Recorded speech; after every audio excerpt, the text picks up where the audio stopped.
ஒரு வயதான பெண்மணி விமான நிலையத்தில் விமானத்துக்காக காத்துக் கொண்டு இருந்தார். விமானம் வர தாமதமாகும் என்று அறிவிப்பை கேட்டவுடன் கடைக்கு சென்று படிக்க ஒரு புத்தகம், சாப்பிட பிஸ்கட்டும் வாங்கி வர சென்றார். ஒரு இருக்கையில் அமர்ந்து தான் வாங்கி வந்த புத்தகத்தை பிரித்து படிக்க ஆரம்பித்தார். அவருக்கு அருகில் ஒரு வாட்டசாட்டமான ஒருவர் உட்கார்ந்திருந்தார். சிறிது நேரத்தில் அந்த நபர் குட்டை பிஸ்கட் பாக்கெட்டை பிரித்து ஒரு பிஸ்கட்டை சாப்பிட்டு விட்டு காலியாக இருந்த சேரின் மீது வைத்தார்.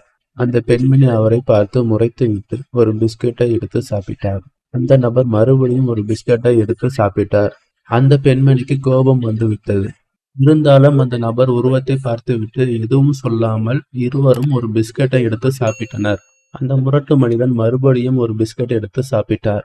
ச்சே, பிஸ்கட்டை திரும்பி தின்றானே, இவனுக்கு கொஞ்சம் கூட வெட்கமான இல்லையா என்று நினைத்து கொண்டே அந்த பெண்மணி தானும் ஒரு பிஸ்கட்டை எடுத்து சாப்பிட்டார். இப்படியே இருவரும் மாறி மாறி பிஸ்கட்டை சாப்பிட்டு கொண்டே இருந்தனர். கடைசியாக ஒரே ஒரு பிஸ்கட் இருந்தது. இருவரும் அந்த பிஸ்கட்டை பார்த்தனர். சிறிது நேரம் அமைதியாக இருந்தனர். அந்த முரட்டு மனிதன் அந்த பிஸ்கட்டை இரண்டாக போட்டு பாதியை அவர் சாப்பிட்டு விட்டு மீதியை அந்த இருக்கையில் வைத்தார்.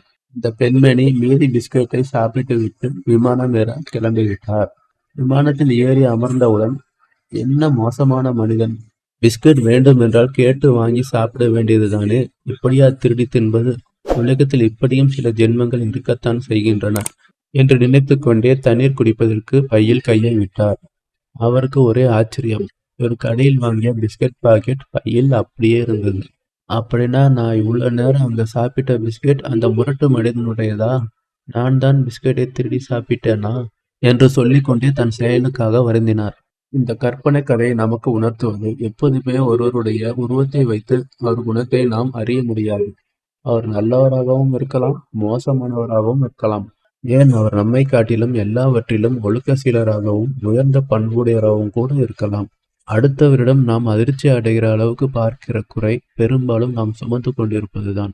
என்ன கொஞ்சம் வித்தியாசமாக, மறைவாக அல்லது வேறு விதமாக நம்மை நாமே ஏமாற்றிக் கொள்கிற அளவுக்கு இருப்பதுதான். நம்மிடம் இருக்கும் குறை பெரிதாக தீமை இல்லாததாக தெரிவது அடுத்தவரிடம் பார்க்கும்போது பூதாகரமாக தெரிகிறது. எனவே அடுத்தவர் மேல் குறை காணும் முன் நாம் அதற்கு முற்றிலும் தகுதியானவரா என்று ஒரு கணம் நினைக்க வேண்டும்.